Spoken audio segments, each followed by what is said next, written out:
জি ma'am.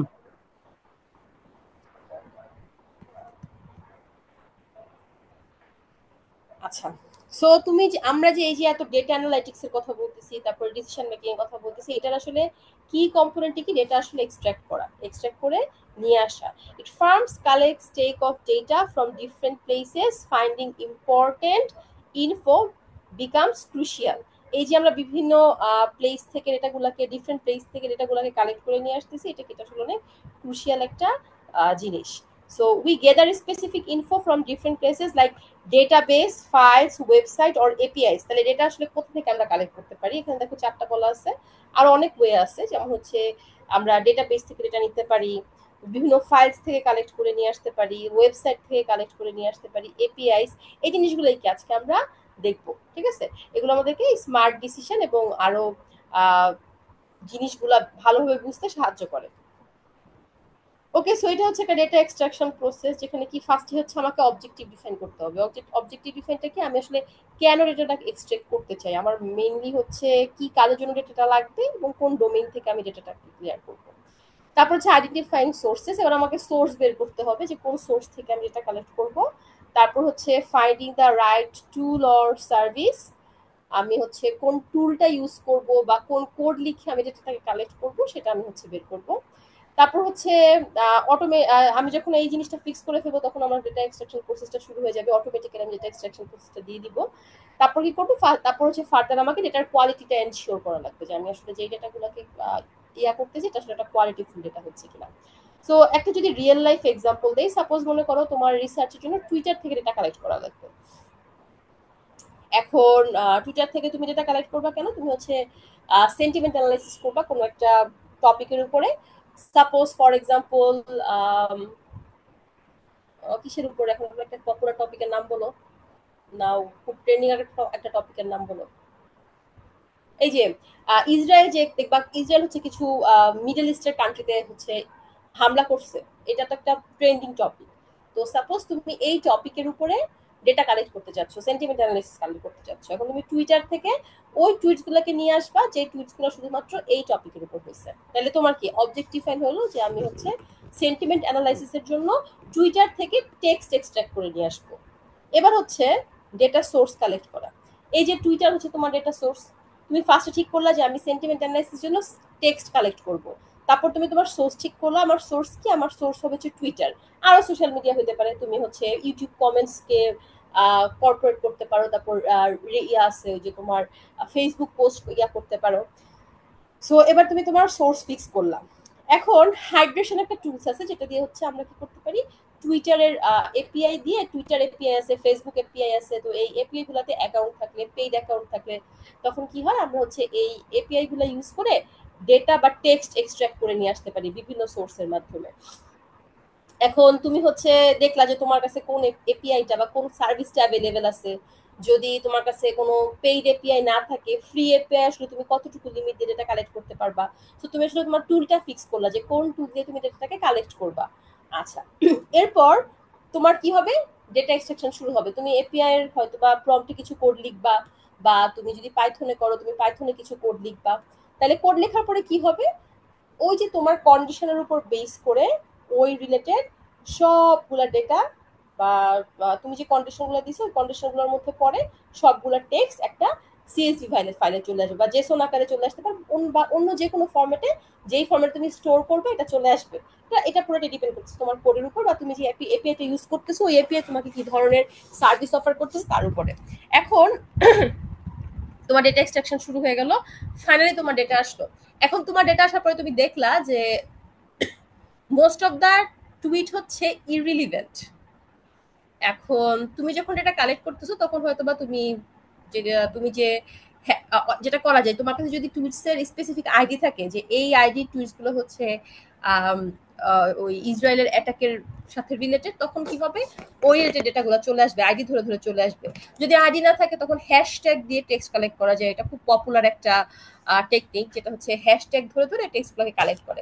এখন মনে করো যে ওইখানে একটা ভুল হ্যাশট্যাগ চলে আসলো, যে হ্যাশট্যাগটা হয়তো বা ছিল তোমার আহ, আহ, হ্যাশট্যাগটা ছিল মনে করো ইউক্রেন রাশিয়া যুদ্ধ নিয়ে। তো তখন তোমার কি হবে, তোমার আসলে তো ডেটাটা যে তুমি যেই কারণে মানে আনছো ওটা তো আসলে ফুলফিল হবে না। তারপর এমন হইতে পারে যে হয়তোবা তারা যেই হ্যাশট্যাগ গুলো ইউজ করছে ইসরায়েল ওয়ারের, বাট আলটিমেটলি এখানে ডেটা হচ্ছে অন্য কিছু।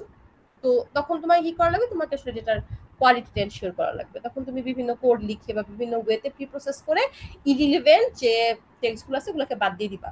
দেন ফাইনালি তোমার হচ্ছে ডেটা সেটটা কমপ্লিট হবে, বা তোমার এই যে ডেটা এক্সট্রাকশন প্রসেসটা, এই প্রসেসটা কমপ্লিট হবে। ঠিক আছে? আচ্ছা, so data extraction processor objective key clearly articulate the goal and objective of data extraction process. This helps ensure that right data set are identified and extracted for analysis. আচ্ছা, এটার main objective কি? Main objective হচ্ছে একটা right data set identify করা, বা তুমি কোন ধরনের ডেটা সেট নিয়ে কাজ করতে চাও এটা আইডেন্টিফাই করে একটা ডেটা সেট ক্রিয়েট করা। আচ্ছা, তারপরে তোমার সেকেন্ড প্রসেসের সেকেন্ড হচ্ছে আইডেন্টিফাইং দ্য এই জিনিসগুলো আসলে এক্সপ্লেইন করা আছে, জাস্ট একবার দেখি না আমি এতক্ষণ যেগুলো বললাম এক্সাম্পল দিয়ে। আচ্ছা, ডেটা এক্সট্রাকশনটা আসলে আমাদের কেন প্রয়োজন এই জিনিসটা একটু দেখি। Facilitating decision making, data extraction is important for smart choice. এই যে আগের দিন এক্সাম্পল দিছিলাম যে ফেসবুকে তুমি যে ধরনের ভিডিও দেখতেছো, ওইখানে কি এই তোমার পছন্দ মতো একটা ভিডিও তোমাকে সাজেস্ট করবে, এটার জন্য কিন্তু তোমার ডেটা প্রয়োজন। ঠিক আছে? সো ডিসিশন মেকিংকে আরো স্মার্ট করার জন্য আমাদের ডেটা এক্সট্রাকশন প্রয়োজন। এম্পাওয়ারিং দ্য বিজনেস ইন্টেলিজেন্স, এই যে এখন আসলে এমন একটা যুগ চলে আসছে যে তোমার বিজনেসে যদি তুমি আসলে ইন্টেলিজেন্স ইউজ না করো, তুমি আসলে অনেক পিছায় যাবা, কারণ তোমার কম্পিটিটর অনেক বেশি অ্যাডভান্স এবং তারা আসলে বিজনেস ইন্টেলিজেন্স ইউজ করতেছে। সো এই বিজনেস ইন্টেলিজেন্স ক্রিয়েট করার জন্য আমাদের আসলে ডেটা দরকার। আচ্ছা, enabling data integration, firms often hold data in different systems. Taking out the data makes better, that gives an all around and fitting view, firmware wide view. আচ্ছা, যেটা বলতেছে যে তোমার ফার্মস গুলা কি হয় বা তোমার বিজনেস গুলা কি হয়, ওরা হচ্ছে বিভিন্ন ধরনের ডেটা বিভিন্ন সিস্টেম থেকে বিভিন্ন সিস্টেম থাকে, বিভিন্ন সিস্টেম থেকে বিভিন্ন ডেটা কালেক্ট হতে পারে, জেনারেট হতে পারে। তো তুমি যখন আসলে ডেটাগুলোকে এক্সট্রাকশন করে একটা সিঙ্গেল প্ল্যাটফর্মে নিয়ে আসবা, তখন আসলে ওভারভিউটা বোঝাও কি হবে, এটা একটা তোমার জন্য ইজিয়ার হবে যে আসলে তোমার বিজনেসের মধ্যে কি চলতেছে। আচ্ছা, automation for efficiency, automated data extraction process boost efficiency and less hands-on need. Automation offers a smooth steady way to deal with lots of data. Automation কি করবে, তোমার এই প্রসেসটাকে আরো ইজিয়ার করে দিবে। আচ্ছা, এবার আমরা অটোমেটেড ডেটা এক্সট্রাকশনটাকে দেখি। আচ্ছা, এটার প্রয়োজনীয়তাটা কি, কেন এটা কাজ করে, এটা একটু বুঝি। দেখো, ফার্স্টে একটা কোড দেওয়া আছে, এই কোডটাতে কি বলা হয়েছে, একটা স্ট্যাটিস্টিক্স দেওয়া আছে। এখানে কি বলা হয়েছে যে 2025 সালের মধ্যে 180 জেটাবাইটস data bytes underscoring the need of efficient data extraction method process. আচ্ছা, 180 sorry data extraction method process বা অ্যানালাইজিং, এই সবগুলো কি হবে, 180 জেটাবাইটস ডেটাকে অলরেডি আমরা ইউজ করে ফেলবো। এটা কিন্তু একটা হিউজ অ্যামাউন্ট অফ ডেটা। জেটাবাইটস মানে কি? কত টেরাবাইটস এক জেটাবাইটস হয় বলো, বলো কেউ একজন। কত টেরাবাইট এক জেটাবাইট হয়? 1 লক্ষ। বলো তোমরা ম্যাম ক্লাসে জানি নেই? না ক্লাসে আসি ম্যাম, কিন্তু ম্যাম। তো পারি না। ম্যাম, আমি তো জানি যে 10 to the power 24 MB তে 1 জেটাবাইট হয়। 10 to the power 24 এমবি এমবিতে? বাইটে সম্ভবত, হ্যাঁ বাইটে। সরি ম্যাম, বাইটে হবে। ম্যাম, টেরাবাইট থেকে পেটাবাইট, পেটাবাইট থেকে zettabyte, then exabyte. 1 into 10 to the power 21 bytes. আর যদি টেরাবাইট ধরি তাহলে হচ্ছে এটা আসে, গুগল করতে পারো না, গুগলের মধ্যেই তো সবকিছু আছে। টেরাবাইট ধরি হচ্ছে 1 billion ma'am, 1 billion terabyte. 1 billion terabyte. তো বুঝতে পারতেছো যে আসলে কতটা হিউজ লেভেলের ডেটা এখন আসলে প্রসেস হইতেছে। আচ্ছা, এখানে দেখো একটা স্ট্যাটিস্টিক দেওয়া আছে যে আমাদের হচ্ছে 328.77 মিলিয়ন টেরাবাইট যেটা কি হইতেছে এভরিডে প্রসেস হচ্ছে, মানে জেনারেট হচ্ছে। এই যে দেখো, 180 জেটাবাইট হচ্ছে তোমার এভরিডে কাজ করা হচ্ছে, আর জেনারেটিভ হইতেছে বিভিন্ন বিজনেস অ্যানালিটিক্স থেকে প্রায় 328 মিলিয়নের মতো ডেটা, হিউজ ডেটা আসলে জেনারেট হচ্ছে। With this overwhelming amount of information, manually extracting and processing data has become not only impractical but nearly impossible. তার মানে কি আসলে এত হিউজ অ্যামাউন্ট অফ ডেটাকে তুমি যদি ম্যানুয়ালি প্রসেস করতে চাও, এটা আসলে কাইন্ড অফ একটা ইম্পসিবল ব্যাপার, ঠিক আছে? এটা প্রসেস করার জন্য কি লাগবে? আমাদের আসলে অ্যাডভান্স টেকনোলজি লাগবে। As a result, automated data extraction has emerged as a vital tool for business, aiming to harness the full potential of their data. এই জন্য আমাদের আসলে অটোমেটেড প্রসেস দরকার, কারণ ম্যানুয়ালি আসলে এত ডেটাকে আমরা প্রসেস করতে পারবো না। আচ্ছা, সো অটোমেটেড ডেটা এক্সট্রাকশনটা কি? অটোমেটেড ডেটা এক্সট্রাকশন হচ্ছে এটা অ্যাডভান্স সফটওয়্যার, এআই পাওয়ার টেকনোলজিস ইউজ করবে, যেটা অটোমেটিক্যালি ডেটাকে আইডেন্টিফাই করবে, ক্যাপচার করবে এবং কনভার্ট করবে, যাতে তুমি ডেটাটাকে স্টোর করে রাখতে পারো, ঠিক আছে? By eliminating the manual process, বিজনেসের সেভ টাইম। তাহলে দেখো, এটা মানে ম্যানুয়াল প্রসেসটাকে বাদ দিয়ে অটোমেটেড প্রসেস শুরু করার জন্য আসলে কি কি হয়েছে? এক হচ্ছে বিজনেস অনেক টাইম সেভ করতে পারতেছে, ইরর কম হচ্ছে, কারণ ম্যানুয়ালি করতে গেলে হিউম্যান ইরর তো থাকবেই, বাট অটোমেটেড প্রসেসে বা এআই প্রসেসগুলোতে কি আসলে হিউম্যান ইরর অনেক রিডিউস হয়ে আসে।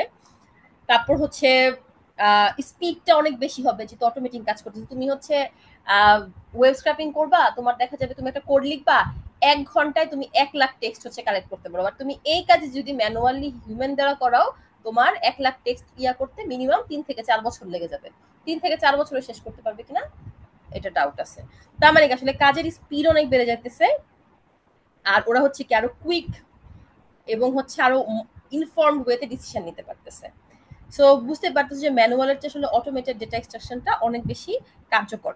আচ্ছা, automated data extraction is a process of using software and algorithms to automatically collect, process, convert data from various sources into structured data। মানে কি বিভিন্ন সোর্স থেকে ডেটাগুলোকে এনে স্ট্রাকচার ডেটা হিসেবে কালেক্ট করা। আচ্ছা, সো এখানে সেম আরো কিছু ইয়াগুলোর কথা বলা হচ্ছে যে আসলে এটার সুবিধাগুলা কি কি। আচ্ছা, আর বিজনেসগুলো আসলে এটার মাধ্যমে কি করতে পারে? অনেক efficiently large amount of data handle করতে পারে। এটা আসলে কেন এই যুগে এত ইম্পর্টেন্ট? প্রথমত হচ্ছে রিয়েল টাইম আর ডাইনামিক ডেটা কালেকশন। তুমি যখন অটোমেটেড প্রসেস ইউজ করবা, তখন কি হবে? তুমি একটা রিয়েল টাইম এবং ডাইনামিক ডেটা নিয়ে কাজ করতে পারবা। এই যে তুমি এখন 1 ঘন্টা ফেসবুকে যে রিলসগুলো দেখবা, এই রিলসগুলা যে তুমি দেখছো, কতক্ষণ দেখছো, কয় সেকেন্ড দেখছো, কোনটা তুমি কাট করে দিছো, কোনটা তুমি মাল্টিপল টাইমস দেখছো, এই ডেটাগুলো কি করবে? সাথে সাথে কালেক্ট করে মডেলকে ট্রেন করবে। তাহলে এই যে একটা ডাইনামিক এবং রিয়েল টাইম ওয়েতে ডেটাগুলোকে কালেকশন করা দরকার হয়ে পড়তেছে। এই জন্য কি এই জন্য আসলে আমাদের অটোমেটেড ডেটা এক্সট্রাকশন প্রসেসগুলো দরকার। কারণ তুমি তো আসলে প্রত্যেকটা ইউজারের সাপেক্ষে একটা করে এমপ্লয়ি বসায় রাখতে পারবে না, যে ওই ইউজারের সবকিছু অ্যানালাইসিস করবে। বাট ইয়েস, অটোমেটেড প্রসেসের মাধ্যমে এটা করা সম্ভব। আচ্ছা, নো কোড লো কোড সলিউশন, এটা কি? এখন আসলে এই যে সফটওয়্যার টুলস গুলো আছে, তুমি দেখবা যে এখন কিন্তু ড্র্যাগ এন্ড ড্রপস এর মাধ্যমে অনেক কাজ করা যায়। তারপরে খুব যে কোডিং নলেজ লাগে এই ডেটাগুলোকে কালেক্ট করতে, তা কিন্তু না। খুব অল্প কোড জেনে এই ডেটাগুলোকে ইজিলি অটোমেটেড ওয়েতে কালেক্ট করে ফেলা যায়। আচ্ছা, advance AI and machine learning integration. আচ্ছা, তুমি এখন আসলে যেই অ্যাপ ইউজ করো ওইখানে এআই এর ইউজ থাকবে। তুমি একটা গেম খেলো, ওইখানে এআই এর ইউজ থাকবে। তুমি একটা নর্মাল সোশ্যাল মিডিয়া ইউজ করো, কিংবা একটা মানে রিসেন্টলি আমি খুব ইন্টারেস্ট একটা জিনিস দেখলাম যে আমরা ব্যাংকে কল করি না বিভিন্ন প্রয়োজনে। Just give me one moment.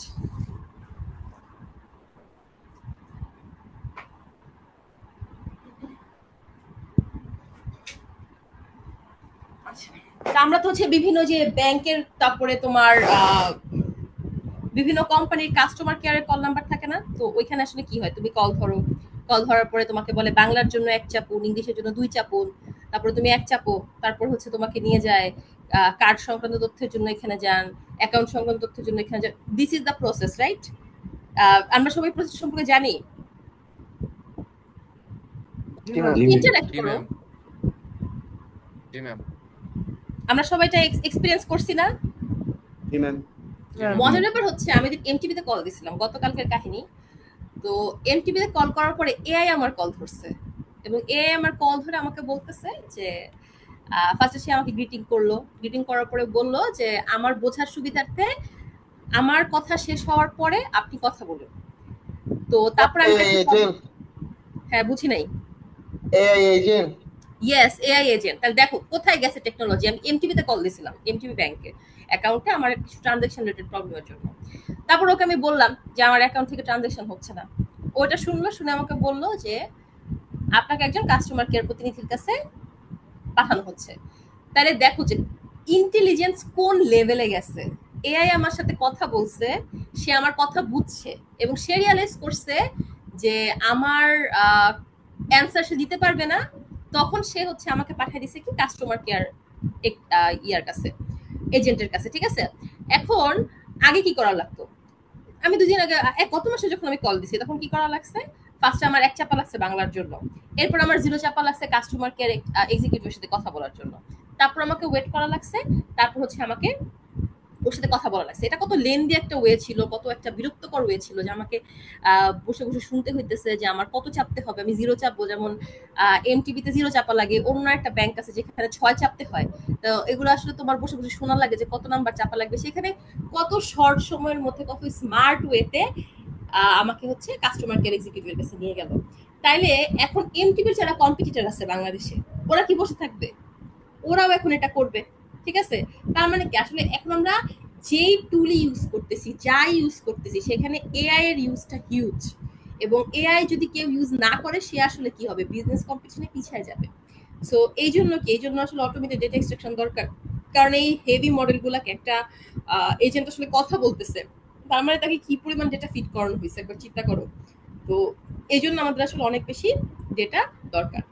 আচ্ছা, কিন্তু আমরা যখন ডেটা কালেক্ট করবো আমাদেরকে একটা জিনিস মাথায় রাখা লাগবে যে আমরা আসলে যাতে লিগাল ওয়েতে ডেটাটা কালেক্ট করি এবং আমাদের ডেটা কালেকশনটা যাতে একটা এথিক্যাল স্ট্যান্ডার্ডের মধ্যে হয়, আমরা যাতে কারো প্রাইভেসিটা নষ্ট না করি। ঠিক আছে, সো বিজনেস যখন ডেটাটাকে ইউজ করবে অবশ্যই তাদেরকে কিছু রুলস ফলো করা লাগবে। যেমন হচ্ছে জিডিপিআর একটা পলিসি আছে, সিসিপি একটা পলিসি আছে। এই স্লাইডের সামনে আমরা জিডিপিআরটা কি এটা একটু দেখবো।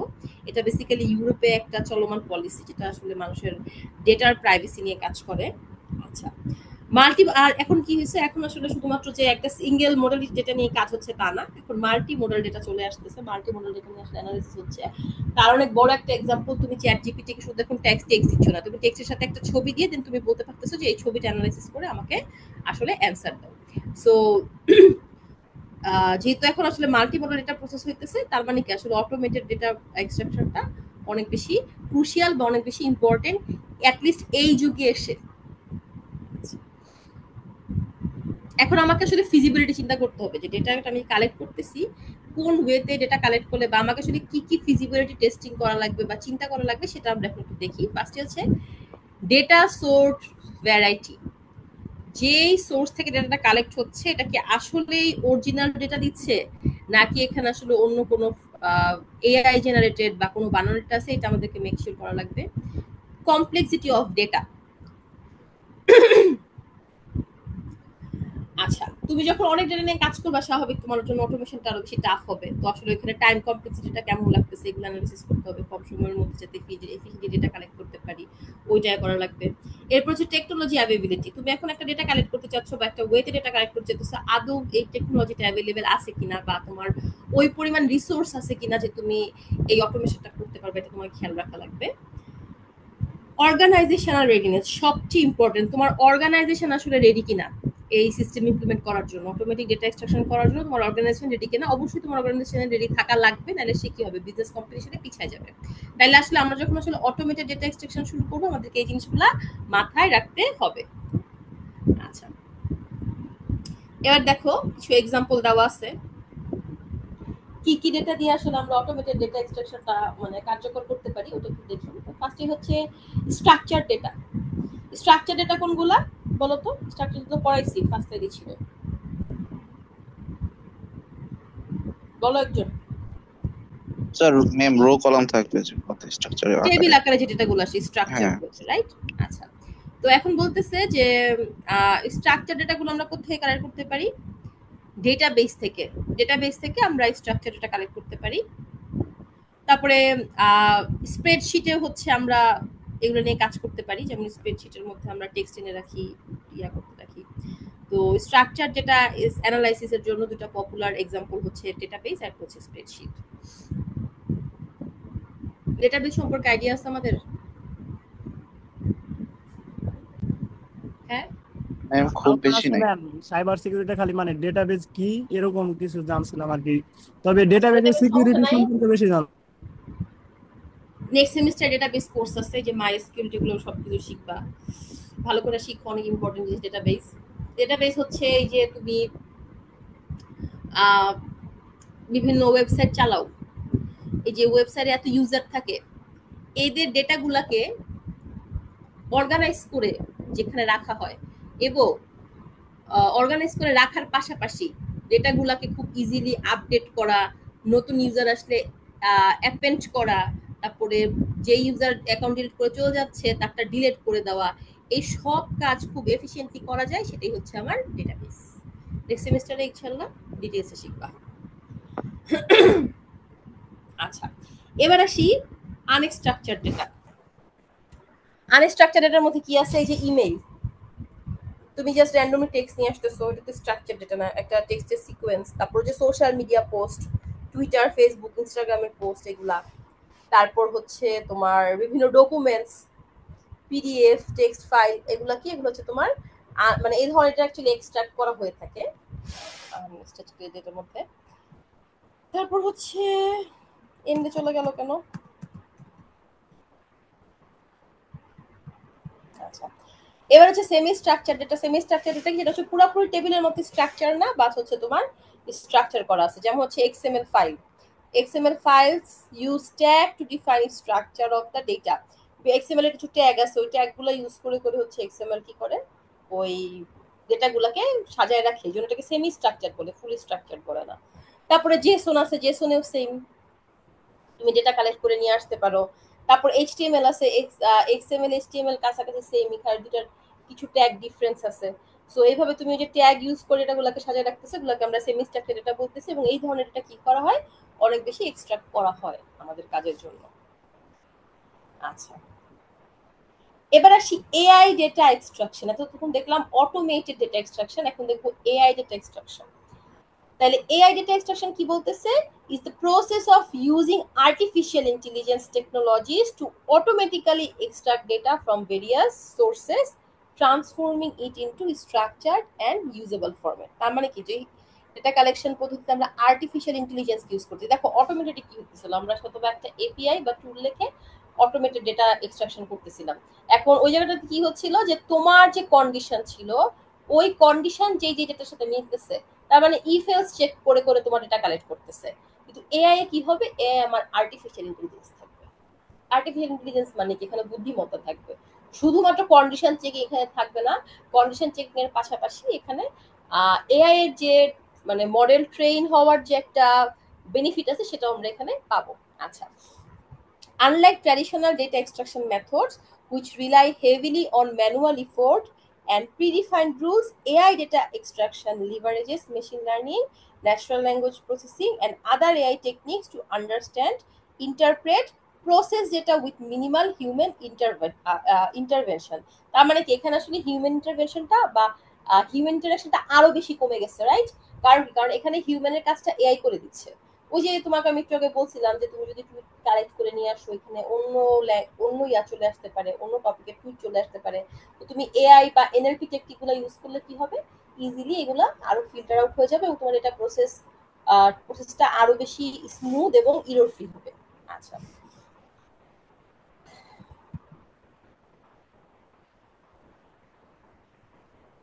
আচ্ছা, এবার দেখো তুমি যে আসলে ডেটা এক্সট্রাকশন করবা, এটা আসলে তুমি র্যান্ডমলি করতে পারবা না। অবশ্যই তুমি যখন ডেটা এক্সট্রাক্ট করবা, তোমাকে কিছু জিনিস হচ্ছে মাথায় রাখা লাগবে। তুমি আরেকজনের প্রাইভেসি নষ্ট করতে পারবা না, তুমি ইলিগাল ওয়েতে কারো ডেটা নিয়ে আসতে পারবা না, তোমার অবশ্যই পারমিশন থাকা লাগবে। তুমি দেখবা যে ফেসবুকে এপিআই বা টুইটার দিয়ে তুমি যখন মানে করবা, এক্সট্রাক্ট করবা, সবসময় কিন্তু ওরা তোমাকে অ্যালাউ করবে না। কারণ এখানে অনেকের পোস্ট থাকে, যেই পোস্ট হয়তো বা অনলি মি করা থাকে, ফ্রেন্ডস করা থাকে। সো তুমি আসলে একটা পোস্টকে নিয়ে এসে পাবলিক ইউজ করতে পারবে না, সেখানে অনেক থাকবে, প্রস এন্ড কনস থাকবে। আচ্ছা, সো ফার্স্টে বলতেছে ensuring transparency in data collection and use. তুমি ডেটাটা আসলে কেন কালেক্ট করতেছো এবং কোথায় ইউজ করবা এই জিনিসটা অবশ্যই কি ট্রান্সপারেন্ট হওয়া থাকবে, ট্রান্সপারেন্টলি তোমার বলা লাগবে। আচ্ছা, prioritising the user consent and data privacy, এটা সবচেয়ে বেশি ইম্পর্টেন্ট। তুমি একটা ইউজারের পোস্ট নিয়ে আসতেছো বাট তার আসলে কনসেন্ট আছে কিনা, সে এটা পাবলিকলি দিছে কিনা, নাকি সে শুধুমাত্র ফ্রেন্ডের মধ্যে রাখতে চাইছে, এটা তোমাকে অবশ্যই প্রায়োরিটি দিতে হবে। একজন ইউজার যদি তার পোস্ট পাবলিক না করতে চায়, তুমি তার পোস্ট অবশ্যই পাবলিকলি ইউজ করতে পারবা না। যেমন তুমি হচ্ছে, আমি একবার ফেসবুক পোস্ট ইউজ করছিলাম, তো ওইখানে মানে অ্যাক্টিভ ইউজারদেরকে নিয়ে আমি কাজ করছিলাম, সোশ্যাল মিডিয়া মাইনিং এর একটা কাজ ছিল আমার। তা আমি কিন্তু আমার পেপারের মধ্যে কোথাও ইউজারদের নাম মেনশন করি নাই। আমি ফার্স্টেই বলে দিছিলাম যে শুধুমাত্র ইউজারদের প্রাইভেসি রক্ষার জন্য আমি এখানে ইউজারদের নাম ইউজ না করে ইউজার 1 ইউজার 2 এভাবে হচ্ছে আমি ইয়া করব। তো অবশ্যই এটা কিন্তু আমাকে প্রায়োরিটি করতে হবে, মানে প্রায়োরিটি রাখতে হবে যে আমি আসলে অন্যের কনসেন্ট ছাড়া তার নাম পাবলিক ইউজ করতে পারি না, আমাকে এটা মেক শিওর করতে হবে। আচ্ছা, implementing fair and unbiased data processing, আমার ডেটা প্রসেসিং ওয়েটাও কি ফেয়ার এবং আনবায়াসড হওয়া লাগবে। Promoting accountability in data practices, ঠিক আছে। আচ্ছা, সো এগুলো একবার রিডিং করে নিও, জাস্ট এখানে কিছু লেখা আছে যে তুমি আসলে ডেটাগুলাকে, এটা আমি যে লিঙ্ক থেকে নিছি ওই লিঙ্কটা আমি দিয়ে দেওয়ার চেষ্টা করবো সাইডের এখানে যদি খুঁজে পাই, এটাও আমি একটা ব্লগ পোস্ট থেকে নিছি। সো ওই জিনিসগুলো একটু পড়লো যে তোমার আসলে কিছু এথিক্যালি স্ট্যান্ডার্ড থাকা লাগবে, কিছু এথিক্স আসলে মেনটেন করা লাগবে ডেটা কালেকশন করার জন্য, ঠিক আছে। আচ্ছা, এবার আসে জিডিপিআর এ। জিডিপিআর কি বলতেছে? General data protection regulation. এটা হচ্ছে 2018 সালের মের 25 তারিখ থেকে এই লটা হচ্ছে ইনেবল করা হয়েছে গ্লোবালি, এবং এটা আসলে design to give individuals control over their personal data by dictating the standards for collection and pre-processing of personal information, both residents within and outside the European Union। আচ্ছা, ঠিক আছে। তো এটা বেসিক্যালি আসলে ইউরোপিয়ান ইউনিয়নের একটা পলিসি ছিল, যেটা পরে গ্লোবালি আসলে ইয়া করা হয়েছে, গ্লোবালি অনেক জায়গাতে এটা একসেপ্ট করা হয়েছে। বাংলাদেশ আছে কিনা আই এম নট শিওর। তো এই মানে ইউরোপে যে কয়টা টেক জায়ান্ট বা সোশ্যাল মিডিয়া আসলে কাজ করে, ওদের সবাইকে জিডিপিআর এর লগুলা মেনে চলতে হয়, ঠিক আছে। সো এই ডেটাটা কি, এই ডেটাটার মাধ্যমে আসলে একজন ইন্ডিভিজুয়াল পারসন তার কতটুকু ডেটা সে শেয়ার করবে বা সোশ্যাল মিডিয়া আসলে তার কতটুকু ডেটা নিতে পারবে, সেই বিষয়ে এখানে একটা স্ট্যান্ডার্ড তৈরি করে দেওয়া হয়েছে। আচ্ছা, এই যে ফেসবুক সবাই ওরা এশিয়া থেকে যতই ডেটা চুরি করুক না কেন, ইউরোপে যখন ওরা যায় ওদেরকে এটা মেনটেন করে আসলে বিজনেস করা লাগে। আচ্ছা, any website attracting European visitors, irrespective of their location, must comply with these guidelines, ensuring the protection of personal data, holding companies accountable for their handling such as information। তার মানে কি এখানে আসলে যে কোনো কোম্পানি আসুক না কেন, এই গাইডলাইনগুলো তাদেরকে মানতে হবে এবং এনশিওর করতে হবে যে এই গাইডলাইন অনুযায়ী মানুষের পার্সোনাল ডেটাটা তারা হ্যান্ডেল করতেছে। আচ্ছা, by replacing the previous data protection directives, GDPR not only strengthens customers' privacy rights but also standardizes the protection across all EU member countries। এই যে ইউরোপিয়ান ইউনিয়নের আন্ডারে যে কান্ট্রিগুলো আছে, এই জিডিপিআর এর মাধ্যমে কি হচ্ছে, ওদের আসলে শুধুমাত্র যে প্রাইভেসি আর রাইটটাই হচ্ছে মানে শক্তিশালী হয়েছে তা না, এখানে কি হয়েছে ওদের মানে ডেটার যে প্রোটেকশনটা, সেই প্রোটেকশনটাও আসলে অনেক বেশি বাড়ছে। তার মানে কি আসলে শুধুমাত্র ওদের প্রাইভেসিটাই মানে নিয়ে ওরা চিন্তা করে নাই, ওদের এই ডেটাগুলোকে আসলে আনঅথরাইজ ভাবে ইউজ করে ওদের কোনো ক্ষতি করা বা এই ধরনের কাজ করার ক্ষেত্রেও সুযোগগুলো অনেক বেশি কমে গেছে। আচ্ছা, এবার জিডিপিআর এর কি পয়েন্টগুলো দেখি। এটা কি বলছে? Comprehensive legal framework implemented in 2018 to protect personal data. ওই যে কথাটা বলছে যে 2018 সালে এটা প্রথম হচ্ছে ইমপ্লিমেন্ট করা হয় ফ্রেমওয়ার্কটা। এটা হচ্ছে ডিমান্ড করে কি ট্রান্সপারেন্সি অ্যান্ড অ্যাকাউন্টেবিলিটি। জিডিপিআর লিখে তুমি দেখবা যে ইউরোপিয়ান ইউনিয়নের ওয়েবসাইটে একটা জিডিপিআর নিয়ে আলাদা পেজ আছে, ওইখান থেকে তুমি আরো পড়াশোনা করতে পারো। আচ্ছা, দেখো যে কোম্পানিগুলা কাজ করে ওদের কাছ থেকে ট্রান্সপারেন্সি এবং হচ্ছে অ্যাকাউন্টেবিলিটি কি করে ডিমান্ড করে জিডিপিআর, মানে ওদের কাছ থেকে এই প্রতিশ্রুতিটা নিয়ে রাখে যে ওরা আসলে ট্রান্সপারেন্টলি ইললিগাল ডেটা না নিয়ে হচ্ছে কাজ করবে। Recurring them to clarify clearly inform users about data collection practice and empower them with rights such as data access and ensure। তার মানে কি আসলে ওরা কিভাবে ডেটাগুলোকে ইউজ করবে। তো সে অবশ্যই বিজনেস ইন্টেলিজেন্সে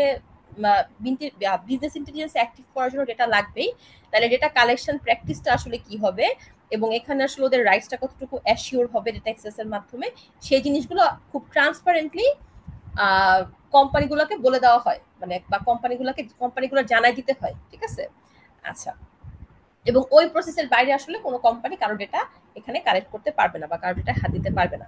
আচ্ছা, the regulation enforces strict rules on the processing and handling of personal data, mandating anonymization to protect the user identify। আচ্ছা, সো ওরা আসলে মানে না জানা বা অ্যানোনিমাসলি হচ্ছে ইউজারের আইডি মানে ইউজারের কোনো ডেটা নিতে পারবে না, প্লাস হচ্ছে ওদের আইডেন্টিটিটা ইউজ করতে পারবে না কোথাও।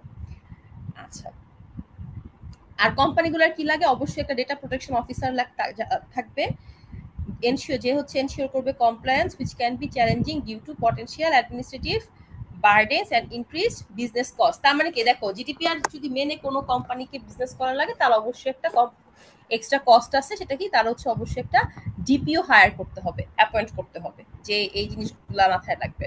তো স্বাভাবিক আসলে কোম্পানিগুলো চাপে জিডিপিআর এর মধ্যে না যেতে। সো আমি যতটুকু জানি এশিয়ার কান্ট্রিতে জিডিপিআর মেবি নাই, নট শিওর, আমি লাস্ট যখন জিডিপিআর নিয়ে এটা শুধু ঘাটাঘাটি করছিলাম। ইউরোপিয়ান কান্ট্রির মধ্যেই অন্তর্ভুক্ত। হ্যাঁ, এটা বেসিক্যালি ইউরোপের মধ্যে, আর বাইরের কিছু ওয়েস্টার্ন কান্ট্রি থাকতে পারে।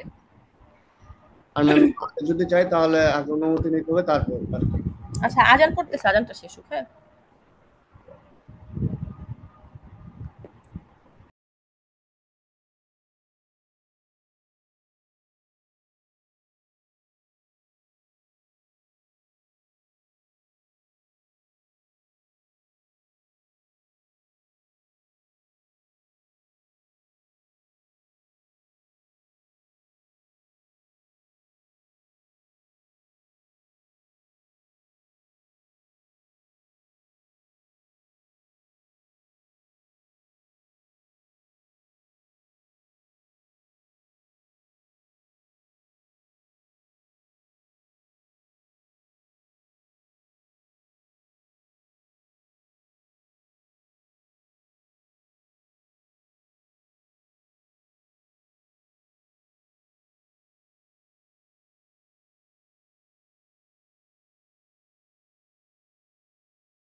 আচ্ছা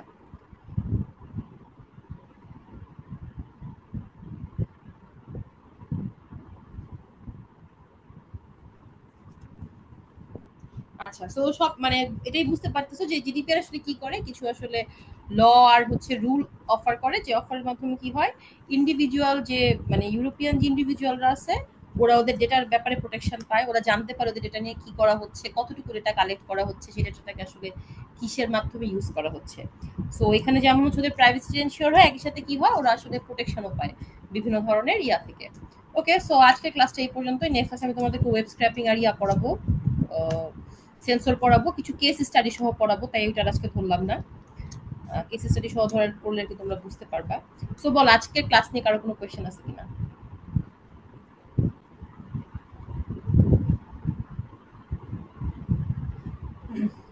না ম্যাম, ম্যাম এগুলো আসলে কিভাবে মানে অনলাইনে তো মানে বললেন যে হ্যাঁ, কোনো কে যেন রিসোর্স কোয়েশ্চেন নেই, তাহলে করতেছো, ম্যাম আরেকবার বলো, বলবেন ম্যাম? আরেকবার বলো। ম্যাম বলতেছিলাম যে আপনি মানে আপনি বললেন ম্যাম অনলাইনে এগুলোর কোনো রিসোর্স নেই, তাহলে ম্যাম এটা কিভাবে শুধু স্লাইড ফলো করবো ম্যাম? হ্যাঁ, আপাতত স্লাইড ফলো করো, রিসোর্স পাবা তুমি, এগুলার অনেক ভালো ভালো ব্লগ পোস্ট পাবা এক্সপার্টদের। আমার এগুলো মোস্ট অফ দাই হচ্ছে ব্লগ পোস্ট থেকে কালেক্ট করা।